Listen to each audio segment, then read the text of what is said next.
Welcome back, ladies and gentlemen, to another episode of the freshest crits of Melbourne. We are back at the Teardrop with Hawthorn Cycling Club. And no, this is not me. That's not me. This is not the plough because he's over in Europe. This is a special guest we have on board with us today, ladies and gentlemen. We are being graced with the presence of the great rider of Cel Rose. Now, you may not have heard of Cel, but you probably should have because she's an absolute hitter. She rides for the Knights of Suburbia racing team, who are all about quality and opportunity and big on mental health, which I absolutely love. So I thought, given the opportunity, I'd strap some cameras onto Cel where she can take it to the boys in men's B grade at Hawthorn Cycling Club. So Cel originally came from a powerlifter background, so she's got plenty of watts to boot. Her power profile, look, she hasn't been giving me privy to that sort of information, but I'd probably put her in a bit of an all-rounder. She's got a sprint. You'll see that as she comes out of the bottom corner, she's dipping up to almost 1,000 watts.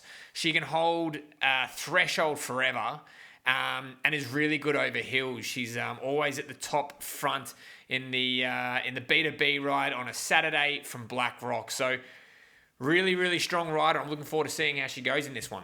Anyway, as for the course, we've been here before. We know the challenges of this course. It's got a nasty hairpin right at the bottom of the corner. And yeah, trust me, we're going to be talking about it.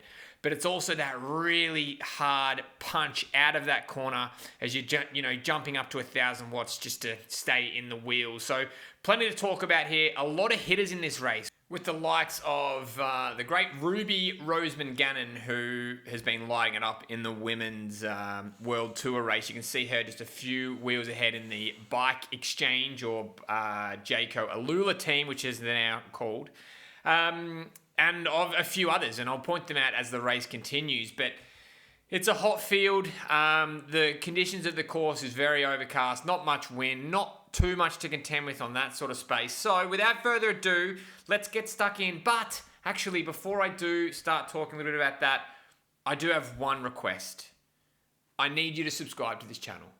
That's all. It's very simple. You just click the button below and off you go. Because the reason I bring this up is that there's 53% of you that have not subscribed to the channel. So do me a favor and hit that subscribe button and we can get stuck into this great race. So let's kick it off.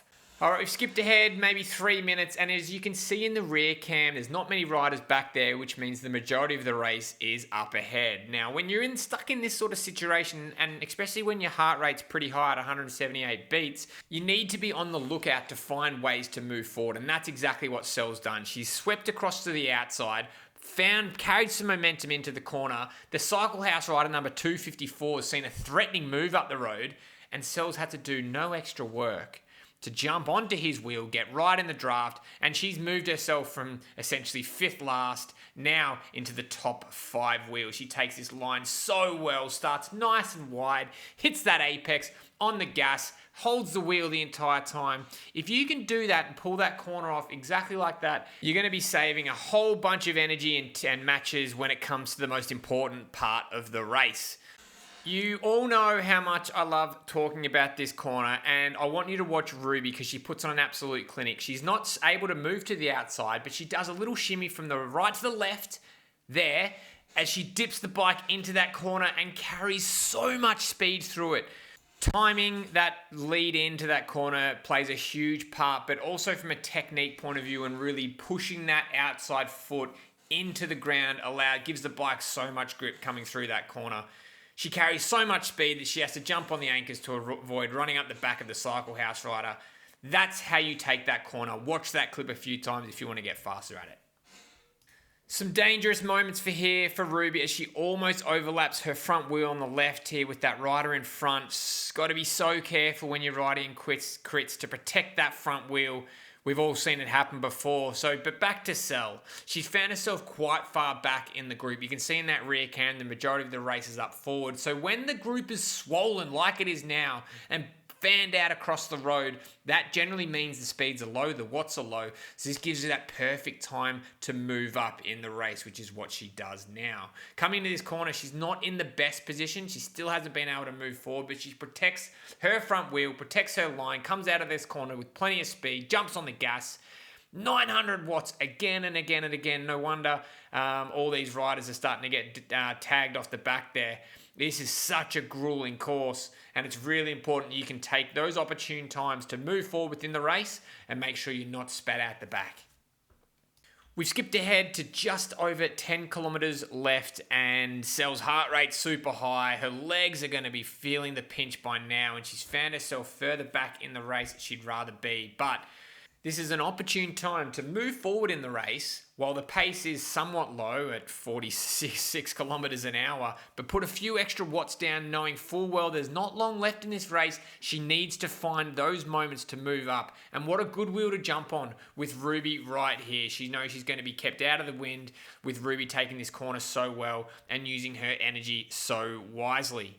Comes around this corner, plenty of speed, again spiking up to just under 900 watts with now under 10 kilometers left. You're just hanging on at this point. Let's see how Cel gets on when there's a few laps remaining. Okay, I promise this is probably the last time I'm going to talk about this corner, but there's a perfect example that I wanted to show you. We're going to watch Ruby once again. She's not in a perfect position. She's at the moment 3 wheels right wide. As she comes into that corner, that reduces down to 2. But her ability to hit this corner with speed and carry so much speed through it, she's able to pick up 2 positions and put 3 bike lengths into Cel. And Cel's a bloody handy rider. I've seen her on the B2B. She's tearing it up. But having that ability to carry so much speed through there, you are saving matches, you're saving watts, being able to carry speed through that. So it's not just about how much power you can put through your pedals, it's also your bike handling skills. Alrighty, so we're going to go from 1 lap left, so just over 600 meters until the race is over. Cel's heart rate is not looking good at 186 beats. She's fully maxing out. She's done one too many efforts up that climb. And things are starting to really string out. She's trying to do her best to stay in the wheels. She takes this top corner here, keeping in the draft, and like I said, staying in the wheels. Now, the classic thing is going to happen in B grade here, where they absolutely send it on this back straight for the first time all race, where they're jostling for position to try to enter that hairpin in the top 5 wheels, because that's the prime position you want to be as you come out of that. If you're first wheel, I think you're hitting the wind too early. Ideally, in my experience, you want to be definitely in the top 5, so you can sit in a draft for as long as you can, let them carry you all the way to the top of the course, and then you can sprint out of the wheels and take top spot. It looks like Ruby's been forced really, really wide on the course. All of them jump on the gas here, doing whatever they can to get around this corner here, which is unsuspectingly a tricky line because on the inside it is quite rough, and then you have to move to the outside when you get close to the finish line. But look, it's safe to say that unfortunately Cel won't be on the podium this one, but she did race in Women's A earlier on this evening and gets on the podium, which is a huge effort. But look, that is a wrap. Thank you all for watching. Please subscribe. There's going to be some big stuff happening on the channel very, very soon, so you don't want to miss out on that. But that's a wrap for this afternoon. Thanks for watching, and we'll see you next time. Ciao.